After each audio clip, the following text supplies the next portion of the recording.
Hello everyone and welcome to a quick Gmail tutorial. In today's video I want to show you how to create and delete labels in Gmail. This is actually quite simple. First I open Gmail and find myself here in my mailbox.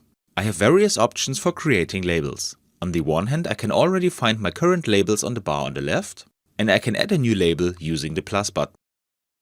If you don't see this function, you can also click on More and on Create New Label here. Now I have to give the label a name.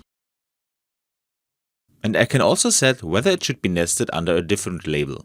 But in my case I don't need this, so I click on Create. I have already created a label that we can see here. When I'm in my mailbox I can simply drag mails onto the label.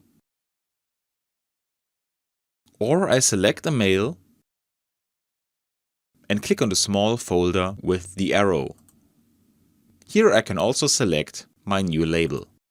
And as we can see, if I now click on my label, I can find these mails here. If I want to remove a label, I click on the three dots next to it and select Remove Label. Now I have to confirm this, and as you can see, the label is already deleted. And that's all you need to know. I hope you enjoyed the video and I will see you again in the next tutorial. Until then, your tutorial guy. Bye!